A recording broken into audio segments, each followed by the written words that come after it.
We obviously prefer to be on grass. It's just less impact, better on the body and things like that. I understand there's a lot of things that go into having grass in the stadium that I don't fully understand yet, but if it was up to a player and it just came down to having grass or turf, we would obviously prefer grass.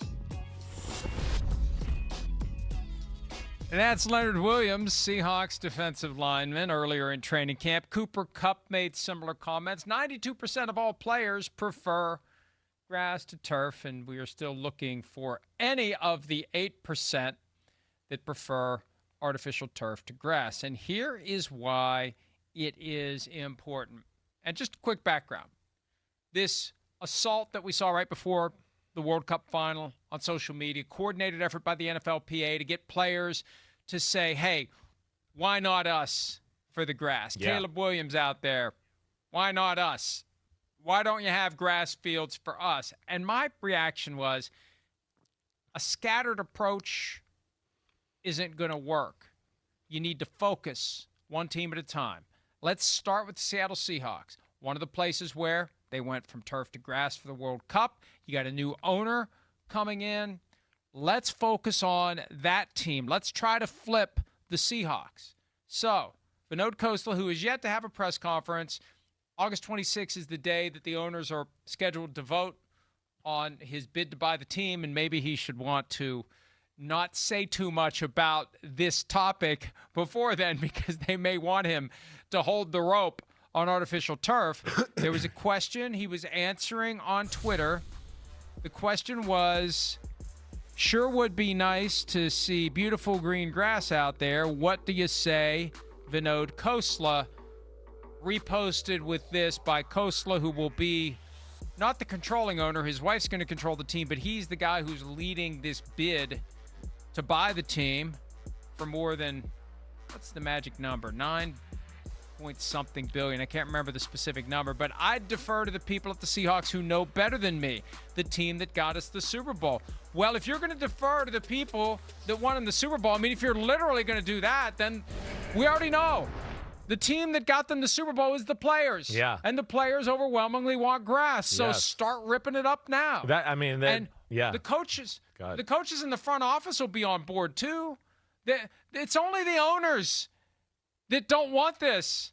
Everybody else wants grass. Totally. The owners are the only ones that are digging in their heels on this. I hope this, reigns true, whatever the hell you want to say. I hope this is the mantra of new ownership there. I do love it. Like you said, yeah, it's a done deal. Close the book. Players, coaches, it's grass fields. Boom. And then off of that, what I just worry about is that new ownership gets in there and then they tell them and they go, well, if we have field turf, we make an extra blah, blah, blah million every year with concerts and blah, and this and that and that. And I hope he doesn't change his mind or they don't change their minds. That's for sure. But, yeah, we got to continue to fight this fight. It's crazy. It is crazy, and it's just been, a issue that hasn't got enough attention in the NFL the last few years. And so this is cool, and hopefully we can get some more owners like this instead of like what we heard with the Patriots story yesterday and all of that and the debacle around their artificial service. That's just not a good look for the NFL. The whole thing's not a good look like we talked about yesterday. We got an email yesterday from a PR person who does work for Field Turf. Yes. Telling the story of what happened in New England. Now, I'm going to talk to somebody from the Patriots right when the show's over because I want to get these facts straight. This is crazy. I want to give the Patriots a chance to respond. But what this guy said, Chip, and I don't know how to pronounce Chip's last name. Chip, I think it's Namias, Namias. The Patriots installed, according to him, whose client is Field Turf, a Hellas field, or Hellas, Hellas. They installed that after the World Cup grass was taken out. The Hellas field was not an NFL-approved product. So it wasn't just like they put in the field and they did some sort of testing and they just decided this one doesn't pass our standard. They put in a product that was never approved Mind blown by the NFL. Mind blown. And so they had to pivot back to field turf and put in an approved product. And field turf had been their stadium and practice field partner for the last 20 years. They came to the rescue. The timeline to remove a turf field and install a new one is 7 to 10 days.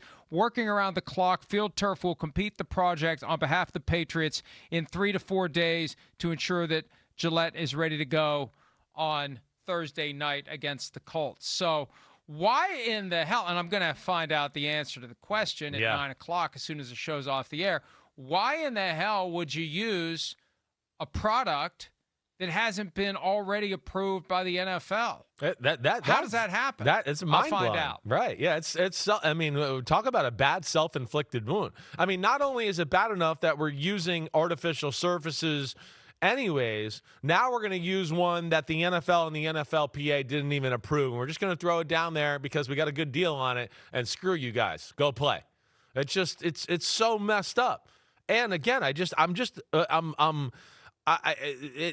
for these great business minds that so many of them have, I just don't think it's good for business. I know it looks good for business when we talk about what you can do in the offseason, but I think they're forgetting about the business of all the money they're losing from players who get hurt every year. And then they don't get anything out of that money they're paying the guys. Like the example we use all the time is like, yeah, I know you made a lot of money probably on some concerts in Cincinnati. Was it enough to make up for basically missing Joe Burrow for 2/3 of the year and $36 million? Was it that? I mean, I don't know. That's where it just I'm amazed by the whole situation.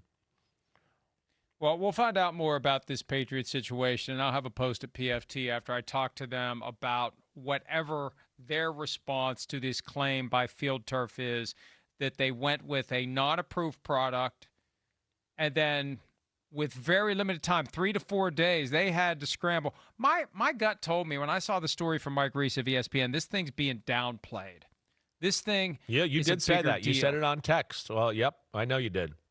Yeah, and yeah, there's more there. And sometimes you just got to trust the spider sense. You got to trust the pasta and meatballs. That this, and this really wasn't a stretch to say, you got to rip out the field and put in a new one, and you got a game Thursday night. Yeah. This is not a small issue. So we'll get more information on that, and we will update it as events warrant. Hi, it's Mike Florio. Thanks for watching PFT on YouTube. Hit subscribe for the latest news and analysis from Pro Football Talk.